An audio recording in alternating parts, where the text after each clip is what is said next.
로마서 16장, 이것은요 그냥 이 긴 편지의 마지막에 그냥 붙어있는 그런 인사가 아닙니다. 많은 사람들은 그렇게 생각하기 쉬운데 절대 그렇지 않다는 거예요. 오히려 이것은요 로마서 전체에서 사실은 가장 중요하고 가장 감동적인 메시지가 들어있는 바로 그런 말씀입니다. 자, 그 메시지가 무엇이냐? 그것이 바로 성도가 성도에게라는 것이죠. 성도가 성도에게. 네, 로마서 16장은요 바울 사도가 로마서라는 편지를 로마에 있는 교인들한테 보내면서 그러면서 마지막으로 개인적으로 문안을 하고 있는 그런 이야기예요. 그러다 보니까 여기엔 이름이 많이 나와요.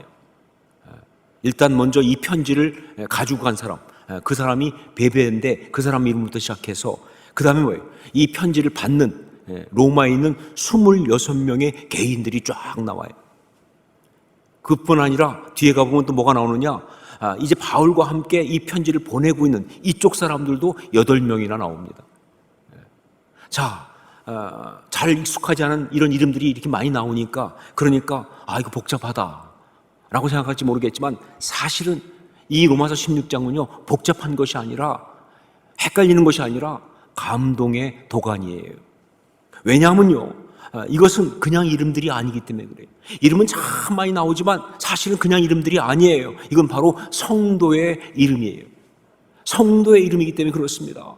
정말 이 세상 가운데서 생명까지도 서로 나눌 수 있는 가장 가깝고 특별한 성도된 사람들의 이름이기 때문에 그래서 여기는 정말 엄청난 감동이 있는 거예요. 로마 시대의 기독교인에 대해서 다룬 영화를 본 적이 있는데 거기에서 제가 정말 굉장히 인상 깊게 본 장면이 하나 있어요. 그건 뭐냐? 어떤 그 노역하는 장인데 거기는 사람들이 다 잡혀오기도 하고 뭐 이래서 오는 노역장이죠. 그런데 거기에서 노역하는 한 사람 그리스도인이 이렇게 앉아가지고 있으면서 이제 그 옆에 사람 누군지 모르죠. 근데 그 사람을 보면서 대놓고 말할 수 없으니까 바닥에다가 슬며시 이렇게 물고기를 한 마리 그려요. 모래 위에다가 물고기를 딱 그렸더니 그 사람이 딱 보고 있다가 자기도 물고기를 딱 그리는 거예요.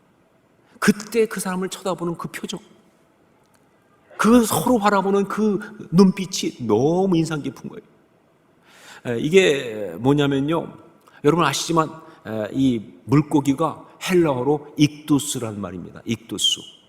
자, 그런데 저 익두스란 이 5철자 이것이 사실은 그 당시 어떻게 이용됐냐면 그게 예수 그리스도 하나님의 아들 구원자라는 이 5단어의 첫 자가 바로 익두스예요. 그래서 그 물고기를 서로 걸고 주고받으면서 그들이 뭐예요? 우리가 다 그리스도인이라는 것을 확인하는 장면이죠. 정말 그 장면이 잊혀지지 않아요. 그때 누군지 모르는 사람이에요. 잘못하면 자기의 어떤 그런 상황 때문에 어려울 수도 있는 상황인데 단 하나 그냥 같은 믿음을 가진 사람이라는 것, 같은 그리스도인이라는 것을 발견하는 순간 이 속에서부터 올라오는 그 기쁘고 감사하고 반갑고 감격스러운 그 표정은요 너무나 제게 충격적인 은혜였습니다. 바로 그런 감동이 가득한 것이 이 로마서 16장입니다. 성도의 이름을 언급하고 있으니까 그것도 그냥 누군지 모르는 성도가 아니에요. 정말 한 사람 한 사람 언급할 때마다 함께 신앙생활을 하면서 가졌던 수많은 스토리와 그리고 정말 그 사람 때문에 오는 감동이 이렇게 올라오는 바로 그런 이름이에요. 여기 나온 이 이름들이 얼마나 가깝고 귀한 성도의 이름인지 이걸 잘 보여주는 것이 13절 말씀입니다. 우리 13절 말씀을 함께 읽도록 하겠습니다. 같이 읽습니다. 주 안에서 택하심을 입은 루포와 그의 어머니에게 문안하라. 그의 어머니는 곧 내 어머니니라. 여러분 아무한테나 내 어머니다 이렇게 말 안 쓰죠. 얼마나 가까우면 얼마나 사랑하고 얼마나 은혜를 나눈 그런 사이면 이런 표현을 쓰겠습니까? 그러니까 이 이름을 하나 언급할 때마다 그 순간 정말 그래요. 함께 성도로 신앙생활을 하면서 주고받았던 그 사랑과 은혜 이게 그냥 막 가슴 꽉 채우고 올라오는 그런 감동이에요. 이것이 바로 로마서 16장의 이야기입니다. 그런 감동이 그런 행복이 밀고 들어온 그런 것. 자, 그렇기 때문에 이렇게 말할 수 있어요. 이 로마서 16장 여기에서 사도 바울은 지금 자신이 그리스도인으로서 누릴 수 있는 최고의 축복을 누리고 있는 중이다. 이 로마 16장 여기에서 이 바울은요, 자신이 그리스도인으로서 누릴 수 있는 최고의 축복을 누리고 있는 것이다. 그리고 또한 그러면서 성도가 성도에게 이 엄청난 축복에 대해서 바로 로마에 있는 성도들한테 보여주면서 그러면서 이렇게 말하고 있는 겁니다. 너희도 사실은 이런 축복을 누리고 있다. 그러니까 이런 축복을 놓치지 않고 마음껏 누려야 한다. 그것이 아름다운 성도의 모습이고 그것이 아름다운 성도의 삶이다. 그 이야기를 강조하고 있는 것이죠. 우리 옆에 같은 신앙을 가지고 같은 가치관을 가지고 같은 고백을 하면서 함께 찬양하고 예배하고 기도하는 그런 성도가 있다는 것이 얼마나 엄청난 축복입니까? 내 옆에 나와 같은 그런 믿음의 고백을 가지고 같은 가치관을 가지고 같은 고백을 하면서 같은 찬양, 같은 기도, 같이 예배드리고 있는 성도가 있다는 게 얼마나 기가 막힌 얘기냐 그 말이에요. 자, 그런데 우리는 정말 그렇게 그 축복을, 그 행복을 누리고 있습니까 지금? 우리 솔직하게 얘기해보자. 우리가 정말 성도 때문에 가슴이 뛰냐 그 말이에요 지금. 아니잖아요. 이게 문제인 거예요. 이유가 뭐냐? 왜 이 기가 막힌 축복을 우리는 누리지 못하고 있는가?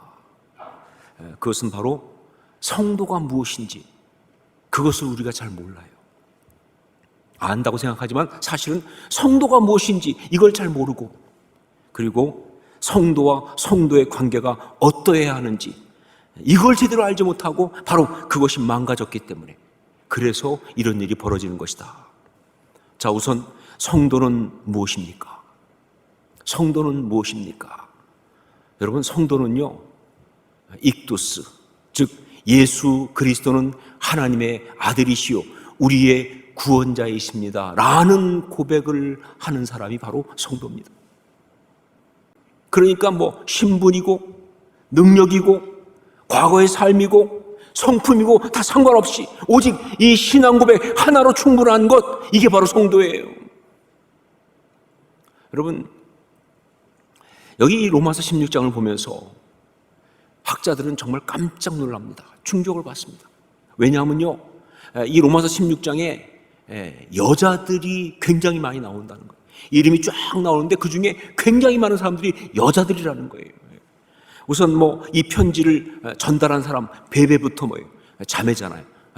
거기 시작해가지고 받는 수신자들 가운데 브리스가, 마리아, 두루베나, 두루보사, 버시, 율리아, 루포의 어머니, 네레오의 자매 등등 수없이 많은 여자들이 나온다는 거예요. 그런데 이게 정말 충격이에요. 왜냐하면요, 고대 사회에서는 이럴 수가 없어요. 이렇게 공식적으로 여자들을 갖다가 문화라는 대상으로 쓴 그런 경우가 없거든요. 그러니까 충격을 받는 거예요. 그런데 그뿐이 아니죠. 여기 보면, 여기 있는 사람들 쭉 명단을 보면서 연구한 사람에 의하면요, 그 중에 상당수는 뭐예요? 노예들이라는 거예요. 그리고 또 상당수는 뭐예요? 노예였다가 이제 풀려난 노예 출신 자유인이에요. 자유인이긴 하지만 노예 출신이었어요. 그리고 또 어떤 사람은 아예 처음부터 굉장히 유명한, 꽤 사회적 지위가 있는 어떤 사람도 있어요. 네, 그런데 똑같이 쓰고 있어요. 구분하지 않고 있습니다. 무슨 얘기입니까? 예수 그리스도를 주로 믿고 영접한 그 신앙 고백 하나로 충분하다 하는 것이죠. 그 신앙 고백 하나로 당시 그 사회에서 그렇게 단단하고 무서웠던 그 신분의 벽까지 다 뛰어넘은, 그 당시 그 신분의 편견을 다 뛰어넘은 바로 그것이 성도다 그 말입니다. 여러분, 이건 기가 막힌 이야기죠. 그렇잖아요.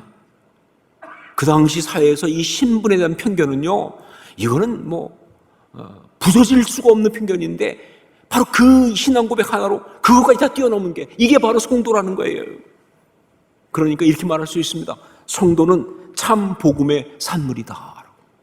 성도는 참 복음의 산물이다. 복음이 만들어낸 거예요. 복음이, 진짜 복음이 만들어낸 거예요. 그리고 진짜 십자가의 역사입니다. 진짜 십자가의 역사다.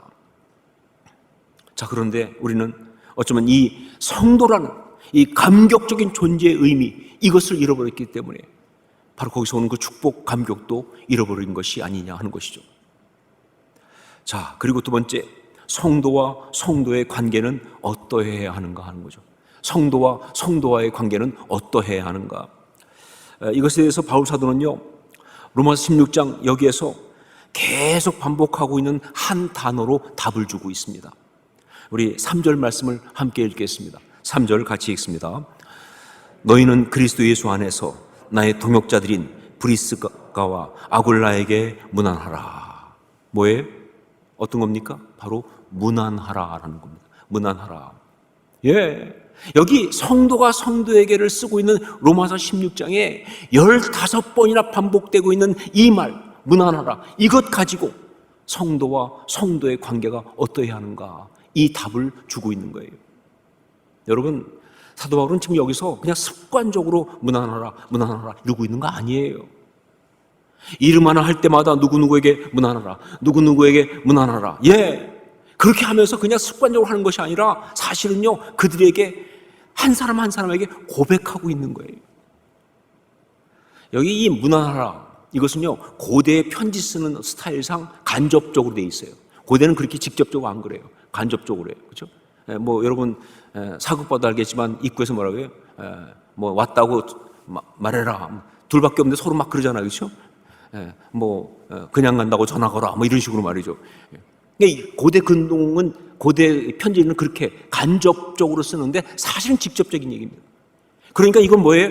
문안합니다 이거예요. 그러니까 이름 하나를 불러가면서 문안합니다. 이름 하나 얘기하면서 문안합니다 라는 것은요, 그냥 습관적으로 하는 것이 아니라 그 한 사람 한 사람을 향해서 고백하고 있는 거예요. 자기 어떤 고백을 하고 있는 겁니다. 그러면서 동시에 그 고백을 하면서, 그러면서 성도와 성도의 관계는 어떠해야 하는지를 로마 성도들에게 보여주고 있는 거예요. 자, 여기 문안하라, 이 말은 무슨 뜻이냐? 이것은 헬라어로 아스파조마이라는 말입니다. 아스파조마이. 자, 그런데 이 아스파조마이라는 말은요, 이게 무슨 뜻이냐면요, 포옹하다 뜻이에요. 포옹하다, 기본적으로. 자, 그러니까 성도는요, 성도를 만나면 어떻게 해야 한다? 무조건 포옹을 해야 한다 하는 거예요. 아시겠어요? 문안하다, 인사는 어떻게 한다? 포옹을 한다 하는 겁니다. 지금은 코로나 때문에 악수도 제대로 못하지만 사실은요, 성도의 인사는 포옹하는 겁니다. 그냥 악수하는 정도가 아니라 포옹을 하는 거예요. 그 정도가 아니죠. 뒤에 가보면 그것도 부족해서 뭐라고 말해요? 거룩하게 입 맞추며 포옹하라. 거룩하게 입 맞추며 문안하라. 이렇게 돼 있어요. 이게 성도의 인사예요. 지금 여러분 표정 보니까 굉장히 고민스러워요. 그럼 이제부터는 포옹을 해야 되는가? 곤란한데, 이렇게 생각하는 분이 있는데, 뭐, 그건 하여간, 사정이 되면 하시는 게 좋아요. 할 수 있으면 하는 게 좋겠다. 그런데 여러분, 사실은 겉으로 포옹하는 게 중요한 것이 아니라 그 의미가 중요합니다. 예. 이 아스파조마이라는 이 말, 이 포옹하다는 것, 여기에 담겨 있는 그 의미가 바로 성도와 성도의 관계를 말하는 거니까. 세 가지의 중요한 의미가 있어요. 첫 번째가 뭐냐? 좋아하다 합니다. 좋아하다. 예. 좋아하니까 포옹하죠. 그렇죠? 싫은데 포옹하겠습니까? 좋아하다예요. 그런데 이 좋아하다 이 말, 여기에는요, 반드시 함께 나오는 또 하나의 표현이 있어요. 바로 뭐냐? 인격적으로. 그냥 뭐 이렇게 애완용 무슨 뭐 어떤 물건 좋아하듯이 그게 아니라 인격적으로 좋아하다. 그래서 이건 어떻게 번역할 수 있느냐? 존중하다 혹은 존경하다, 이렇게 번역할 수 있는 거예요. 이게 바로 아스파조마이라는 말의 의미예요. 자, 두 번째, 품는다 하는 거. 품는다. 그렇죠. 포옹이 뭡니까? 팔 벌리고 품에 품는 거잖아요. 이게 포옹이잖아요. 품는다 이거예요. 이거는요, 뭘 말하느냐? 제가 앞에 설교하면서 아름다운 교회 만들기 프로젝트 할 때 언급했던 그 받아들임, acceptance, 그걸 말하는 겁니다. 받아들여. 그러니까 뭐예요? 이거는 그냥 그 사람을 있는 모습 그대로 받아들이는 거예요. 품어주는 거예요. 품에 품는 겁니다. 이게 바로 아스파조마이라는 말의 의미예요. 그리고 세 번째, 전념하다. 전념하다. 여러분, 포옹할 때는요, 완전히 다 주는 겁니다. 적당히 조금만, 아니요, 그냥 뭐예요? 다 주는 거예요, 다. 그래서 포옹하는 거예요. 그야말로 올인 그겁니다. 바로 그래서 이건 어떤 의미가 있느냐?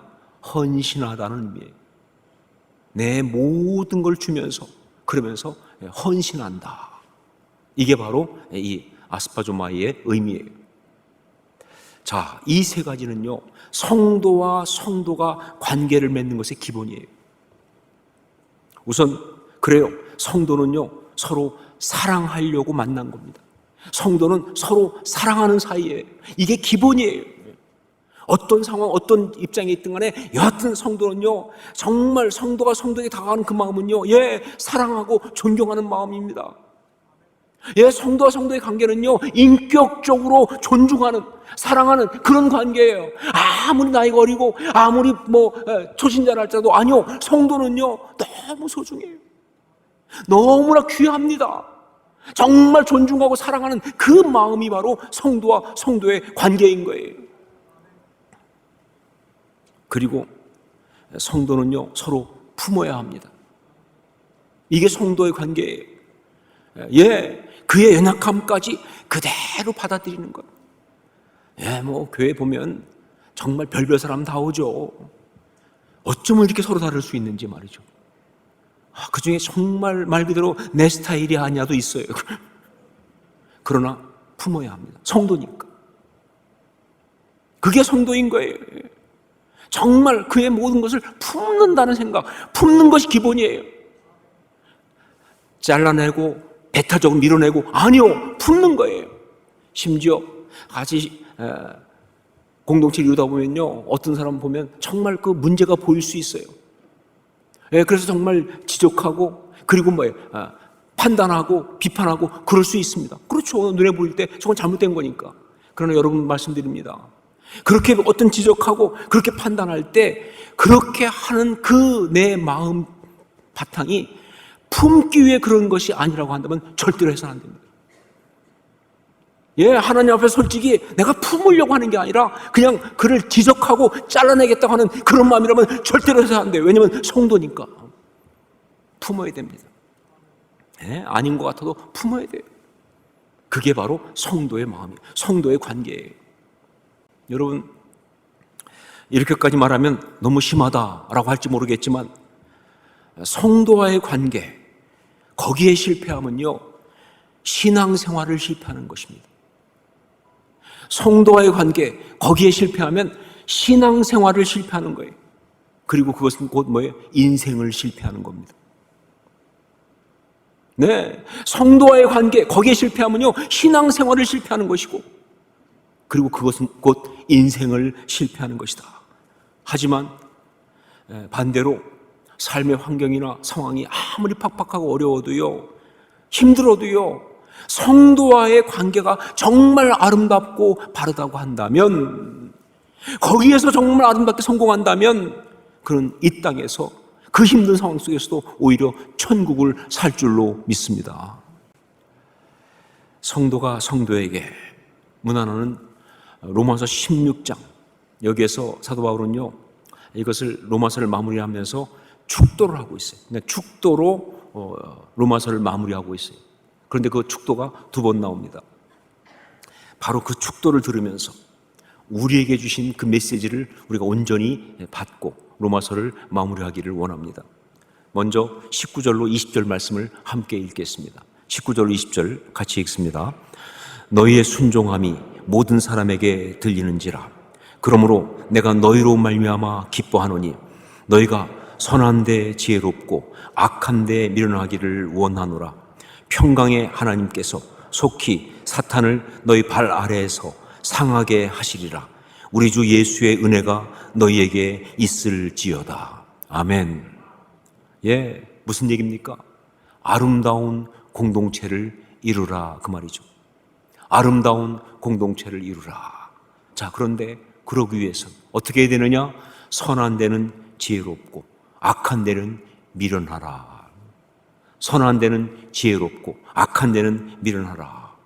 바로 그렇게 해서 우리를 하여금 싸우고 갈등하게 하는 사탄의 괴계를 박살내는 그런 승리의 공동체, 십자가의 공동체를 이루라 하는 그 말이죠. 승리의 공동체, 십자가의 공동체를 이루라. 여러분, 그렇습니다. 우리가 성도와 함께 아름다운 공동체를 이루려고 하면요, 무엇보다 우리는 선한 데는 지혜롭고 악한 데는 미련해야 한다, 그 말입니다. 예, 이게 무슨 말이냐? 그렇습니다. 정말 선한 것, 즉 하나님의 아름다운 공동체를 이루는, 그래서 하나님께 영광을 올려드리는 그러한 감동, 그런 성령의 감동에는 민감하라, 그 말입니다. 예, 정말 지금 상황이 이런데 마음속에 들어오는 생각은 내가 이때 참고 기다리는 것이 이 공동체를 결국 아름답게 세우는 것이지. 지금 내 생각은, 내 마음은 정말 참을 수 없지만 이런 성령의 감동이 오면 여기에 민감해야 돼요. 여기에 민감하라는 거예요. 그리고 민감할 뿐만 아니라 뭐예요? 거기에 순종해야 돼요. 이것이 바로 지혜로움이죠. 선한 데는 지혜롭고, 하지만 교묘히 부추기면서 갈등하게 하는 이 악한 괴계, 이 악한 음성, 마귀의 음성에는 둔감해야 돼요. 악한데 마귀의 음성에 둔감할 수 있기를 주의 이름으로 축원합니다. 그게 하나님의 사람이죠. 그게 하나님의 사람이에요. 여러분, 기억하세요. 여기서 우리가 한 가지 중요하게 기억할 게 뭐냐? 큰 거, 대단한 거 하지 않아도요, 우리가 이렇게 공동체를 이루고 서로 사랑하는 것, 이것만으로도 놀라운 승리를 이미 거둔 것이라는 사실, 영적으로 놀라운 승리를 거두고 있다는 사실을 기억하시기 바랍니다. 이게 하나님의 비밀이에요. 자, 두 번째, 25절로 27절을 함께 읽겠습니다. 두 번째 축도입니다. 25절로 27절 같이 읽습니다. 나의 복음과 예수 그리스도를 전파함은 영세전부터 감추어졌다가 이제는 나타내신 바 되었으며, 영원하신 하나님의 명을 따라 선지자들의 글로 말미암아 모든 민족이 믿어 순종하게 하시려고 알게 하신 바 그 신비의 계시를 따라 된 것이니, 이 복음으로 너희를 능히 견고하게 하실 지혜로우신 하나님께 예수 그리스도로 말미암아 영광이 세세 무궁하도록 있을지어다. 아멘. 함께 예수 그리스도를 증거하고 복음을 전파하는 그런 삶을 살아가자, 그 얘기죠. 예, 이건 바로 함께 예수 그리스도를 증거하고 그리고 복음을 전파하는 그런 삶을 살아가자, 그런 이야기입니다. 예, 성도가 함께 살아가는 그 모습은요, 내부적으로는 뭐냐? 함께 아름다운 공동체를 이루는 거예요. 내부적으로. 그리고 외부적으로는 뭐냐? 온 세상 앞에서 우리 주님의 그 복음을 전파하면서 그 복음을 증거하는 삶을 함께 살아가는 것. 이것이 바로 성도와 함께 살아가는 정말 아름다운 모습이다 하는 것이죠. 로마서를 끝내면서 로마에 있는 성도들을 향한 사도 바울의 축도를 이 시간 이 자리에 이 시대의 성도인 여러분 모두에게 드리기 원합니다. 한마디로 하면 이런 이야기죠. 성도로서 성도와 함께 살아가는 아름다운 축복이 있을지어다. 성도로서 성도와 함께 살아가는 아름다운 축복이 있을지어다.